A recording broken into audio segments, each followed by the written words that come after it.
Hey guys, welcome to Low Guido's Chop Shop, and I'm going to be doing that video for you today, that one that I promised a long time ago, the shimming video. And this is shimming the box for my Project Scar, which has also been a long time coming, so much so that I've thought about renaming it Project Binky.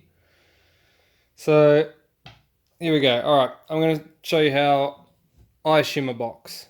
There's probably several ways to shim a box. I'm not saying this is the right way or the wrong way. This isn't the way that I do it, okay?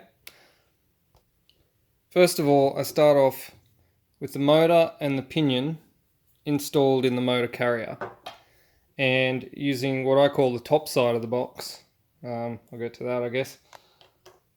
Put the bevel gear in place, and then just eyeball where the pinion meets the bevel. I don't know if you can see that. Lighting in my workshop isn't great. Okay, so what you want is you want those gears to be in a nice mesh with basically the bottom of the pinion just lining up with the edge of the bevel. So, I mean, you can tell just by looking at it. You don't want it too far, because then the pinion's going to be mashing on the ratchet mechanism for the non-return spring. You don't want it too far back down here, because then it's not going to be getting a good mesh. You want it just so the bottom of the pinion is sitting on the outer edge of the bevel gear. And you can eyeball that with just looking at it, and you can tell. If it's not in the right place, then you've got to get your little grub screw here and move your pinion up and down slightly on the motor shaft. It's difficult to get this wrong. There's not a whole lot of action you get on these shafts. There's only about 2 millimeters that you can move this up and down. But if you get it in the right plane this way, then all we have to do is get the bevel gear in the right plane this way. Make sense? Good.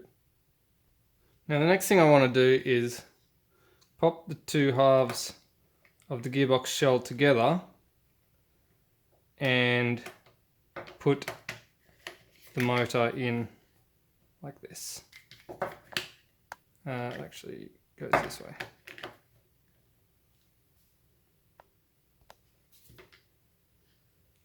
Now, pop your motor screws in, do them up to about the torque that you would have them done up in when you have it in the blaster, and tighten up a few screws in the gearbox shell itself as well. I like these two main screws.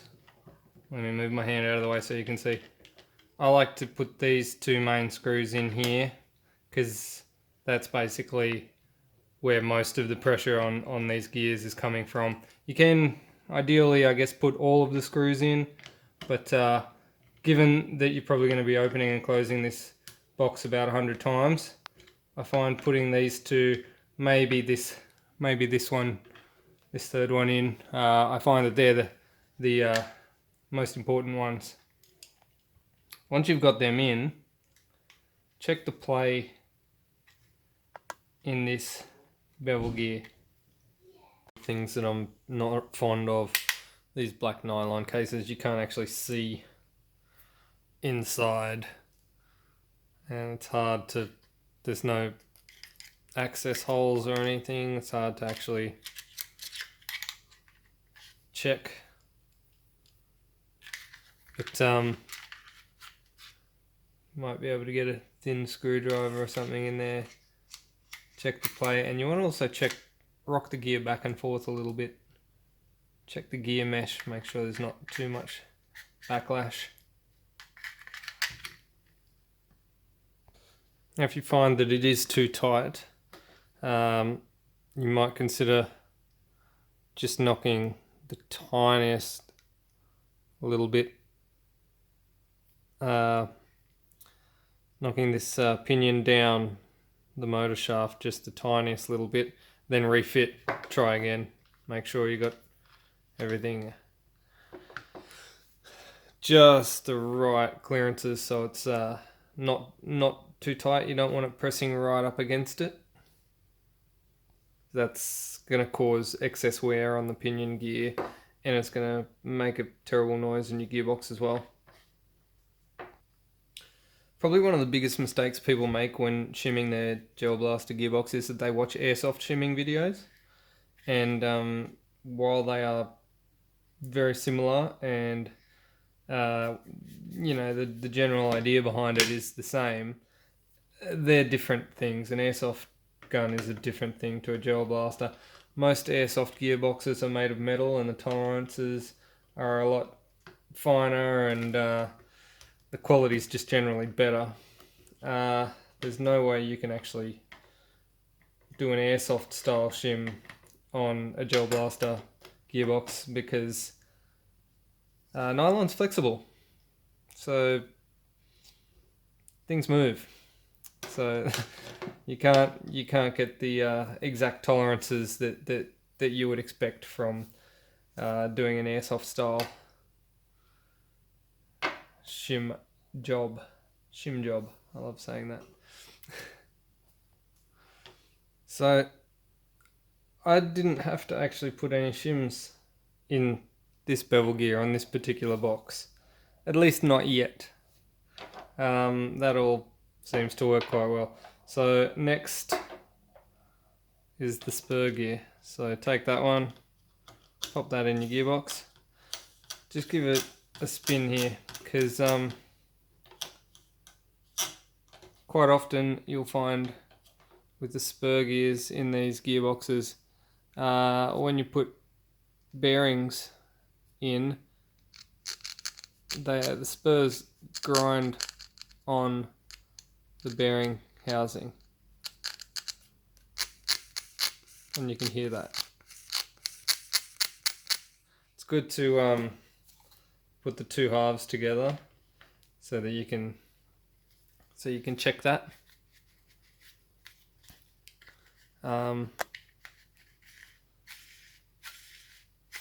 This one's all right. So I've got the two halves of the box together. I've got the spur gear in there, and I'm spinning it with my finger. You listen. You can hear that it's not rubbing on that bearing housing, which is good. It's a good start. However, you will notice that there is an amount of play there. So what I'm going to do is I'm going to measure the amount of play. So I've got my vernier. I'm going to measure the shaft depth, and then I'm going to zero it. I'm going to push the shaft up and measure how much play that has. Alright. So using my vernier, I can see that gear's got about just under 0.9 of a mil of play in it. So that means I'm going to need roughly 0.9 of a mil of shims. See, that's 0.2 mil shim. Alright, so with the exception of one that was like a little bit over, all of these are 2, 4, 6, 8. Let's get rid of that one. So these shims should be enough to remove all the play from my bearings. However, which side of the gear are we going to put them on? Now, the thing that I would want to probably do is put them on the top, because I like to keep the gears as far into the gearbox as I possibly can. That means when you get round to the sector gear, you're keeping the sector gear down as low as you can with this sector gear, because that sector gear has to mesh with the piston. And if you're shimming these gears up, if you've shimmed your bevel gear up, then you have to somewhat also shim your spur gear up, and then because your spur gear comes up, you then got to shim your bevel gear up, and it's like a continuing cycle that you have to keep following, and eventually you end up pushing your spur gear up too high that it ends up, rather than, sorry, not your spur gear, your sector gear, so that it ends up, rather than coming around and nicely grabbing somewhere midpoint on the ladder gear, it ends up off to the side by like a lot. Alright, so I've measured the play in my spur gear, and it's at 0.14 millimeter, and that's an acceptable amount of play. I mean, you don't want it too tight because you want them to still, you still want them to be able to spin freely, and you want it to be able to flick it with your finger like that and spin. You can hear that. It's a nice free spinning sound there. Now open the box up again. Take care not to lose your shims. Sometimes they stick on the inside of the bearings here, so make sure get them all and set them aside. Keep them on that particular gear, and then now we'll go for the sector. Okay, so let's pop this one back together again with just the sector gear in it.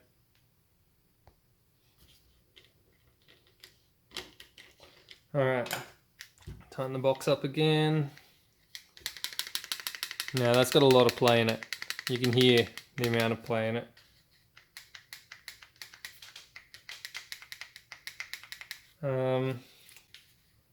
It's probably more than I can even measure with the vernier. It's like several millimeters. So what I'm going to do is I'm just going to get some of the thicker shims that I've got. Like I can see just by looking that that's going to be, looks like at least 1.5 millimeters. So I'll get a couple of big shims. Alright, so I've got 1.04 millimeters of shims there.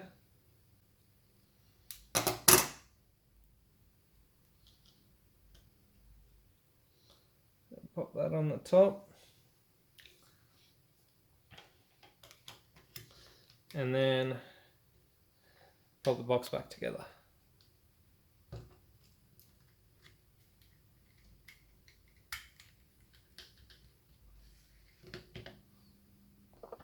Alright, so pop some shims in. I got 0.04 of a mil play, so that's a very tight tolerance. I'll probably take maybe a 0.1 of a mil shim out.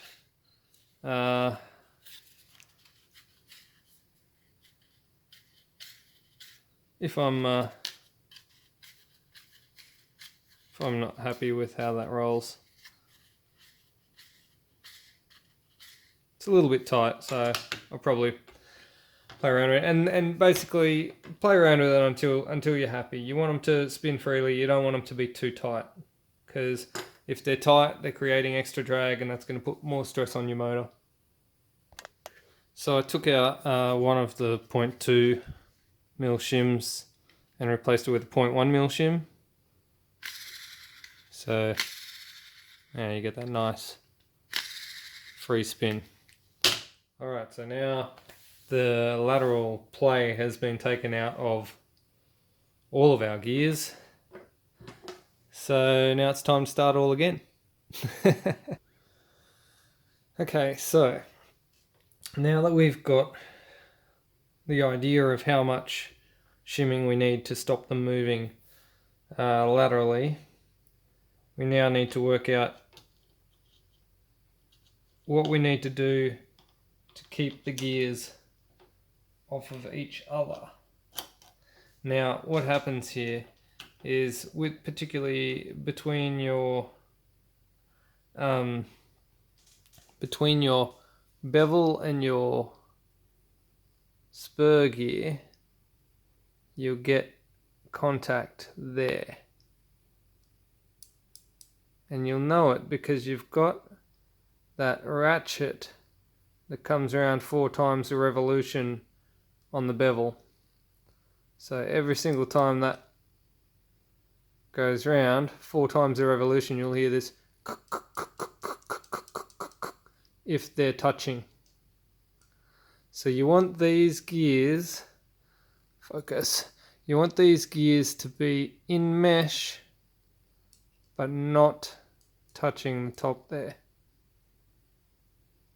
So you want like just a little tiny gap there. You don't want them, half meshed. You want full mesh, as much mesh as you can get, but you don't want contact on the top. So, like I said, you can tell this by listening to it. So, what we'll do is we'll pop the spur in, get it in, and then pop the bevel in.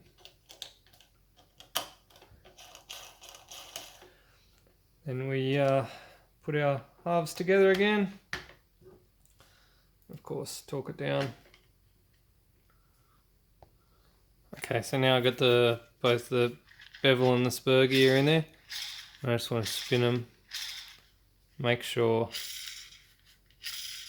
that they spin freely and that they're not contacting each other. I'll try and make it rub so that I can get that noise, so you know what to look out for. I might just make the shimming wrong for a sec, just so you can hear what it's like. Okay, so what I've just done now, I've just actually taken it apart and swapped the shims on the spur gear from the top side to the bottom side, just so that you can hear what it sounds like when it's no good. Alright, listen.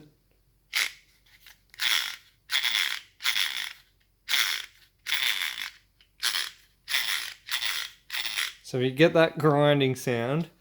What that grinding sound is those ratchet gears on the bevel contacting the face of the spur here.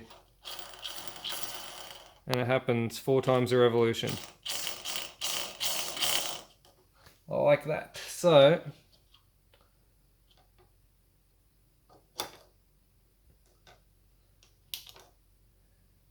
keep those shims on the top for this one. Now, incidentally, if we were contacting this bearing down here,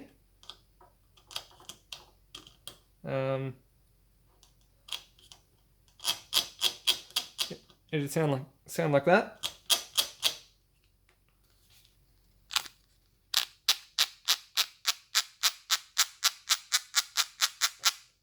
So if you were contacting that bearing, you'd need to put a shim underneath this gear to bring it up off of that bearing. Now, when this box is together, this gear doesn't actually contact on that bearing.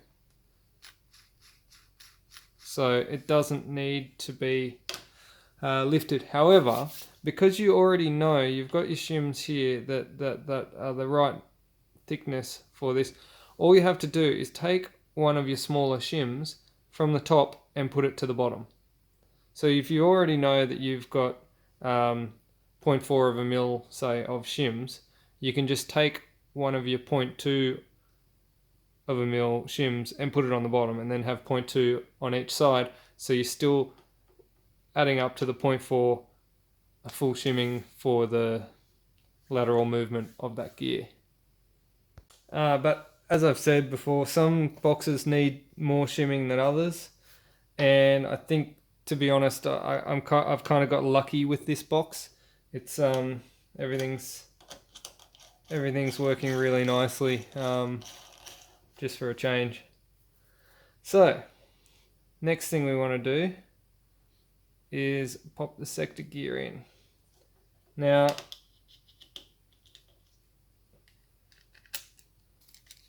I've got all my shimming on the top of this sector. You can see all the shims on the top there. So chances are that the bottom of this gear is going to be rubbing on the top of the spur gear, which it is a little bit, but I'll put the box together so we can see what that's like. Alright, so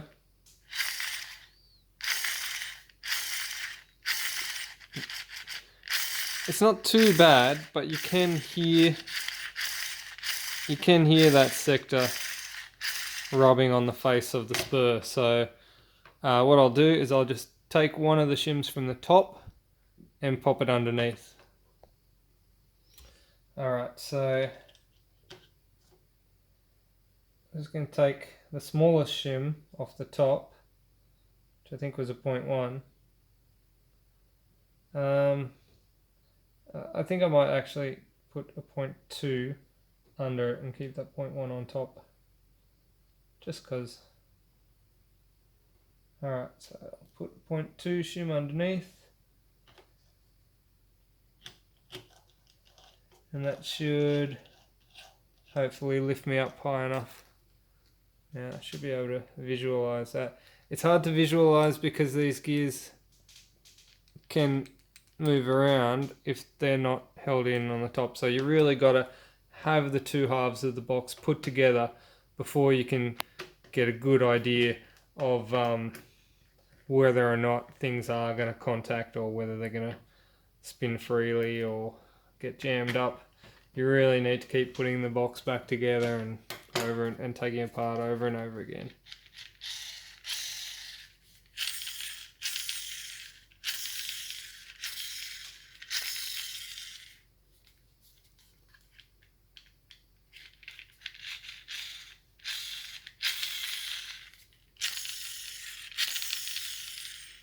Sounds like there's still a little bit of touching there.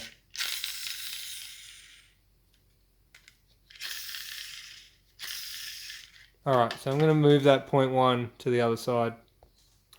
Alright, I've moved that shim.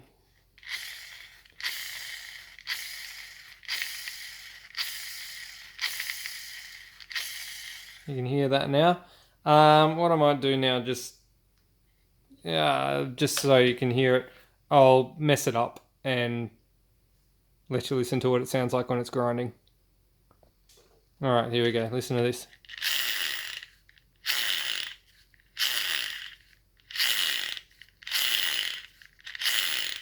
That's the noise you do not want to hear.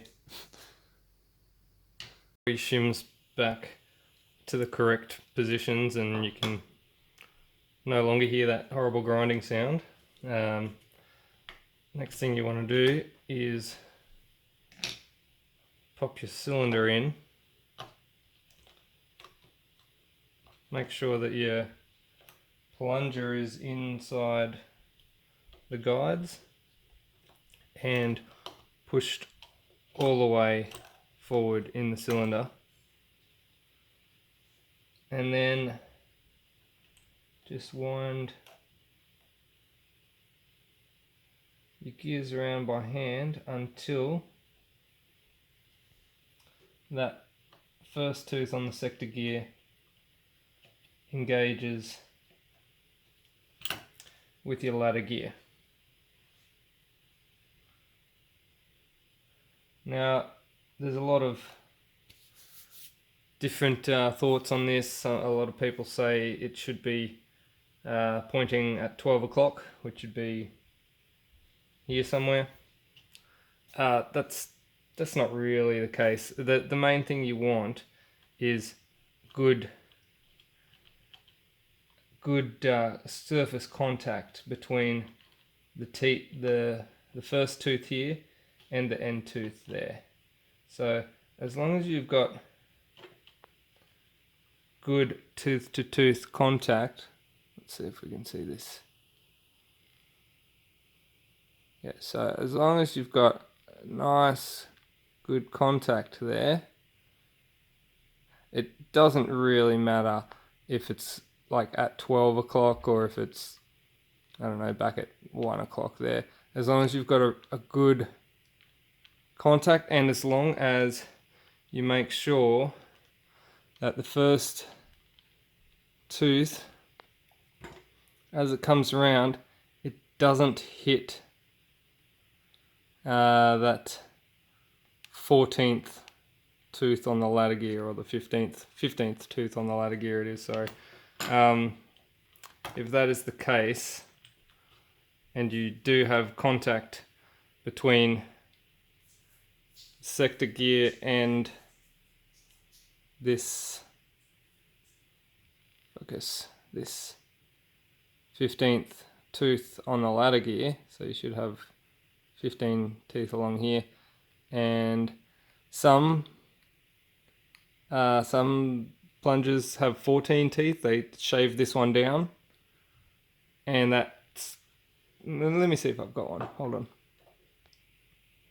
Okay, so I've got one here. You can see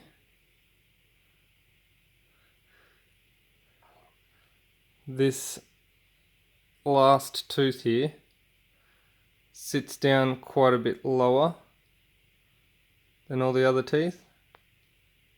Some people remove it altogether. It all depends on how bad your engagement is on that first rotation of the sector gear.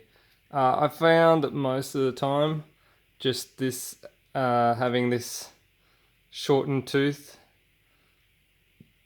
is enough, and that's quite fine, and that works quite well. Some people, like I said, some people will take a Dremel to that one and take it out altogether. If that fails and you're still not getting a good engagement, a lot of people will put a thicker foam pad on the front of the plunger. This pad here, they'll put a thicker one on the front so that it just sits a little bit further out when it's fully home. So therefore the sector gear tooth can come in and engage that quite well. Whereas if it's a bit of a balancing act, but the main thing you want to make sure that as that first sector tooth comes around, it engages fully with your ladder gear.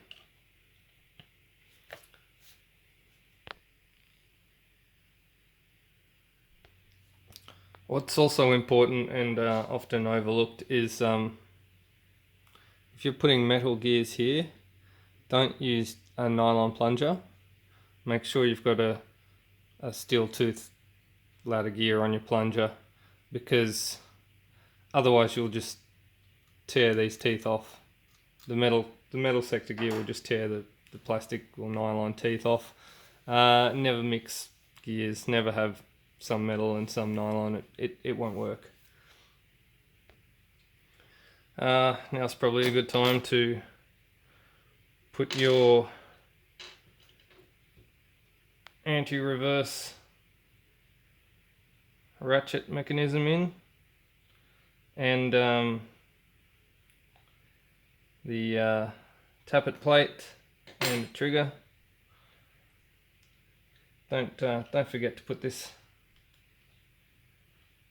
little ratchet piece in, because if you do, you'll have all sorts of problems.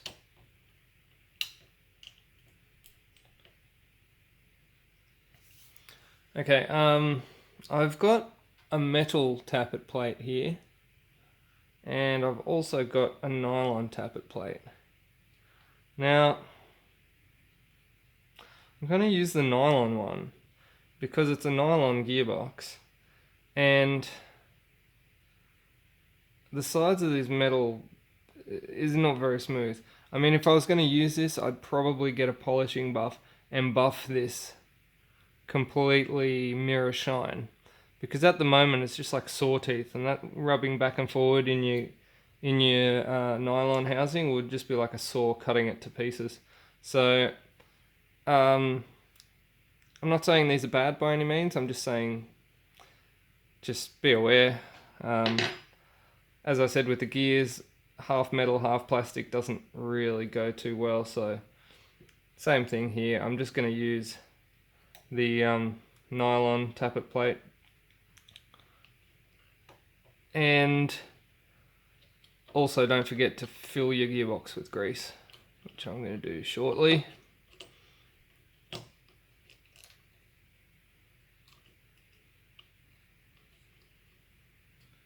And get that spring there. Alright, one thing, a little tip with the tappet plate when you're putting it on, try not to let it has a tendency to get up in here and flick your shims out of the way, so just be careful with that one. And make sure that your sector gear is about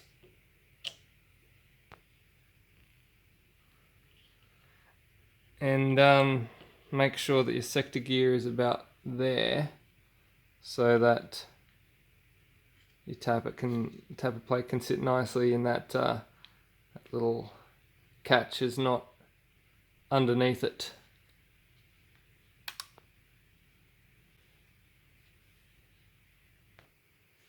Now it's just a matter of putting your trigger in, making sure your non-reverse catch is in, spring on your tappet plate, grease everything up, and reassemble. Alright guys, sorry for droning along on this one, but a lot of people have asked me for it, and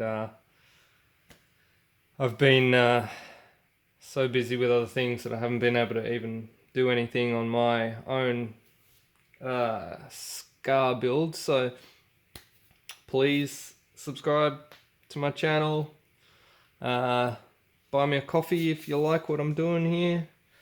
I'm going to put a link in the description to buy me a coffee.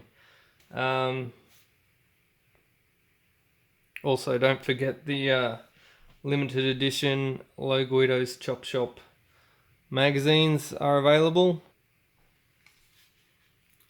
$20, you'll be the coolest guy on the field. To get one, you've just got to contact me, either in the video comments below or email me. Alright, that's it for me. Peace out.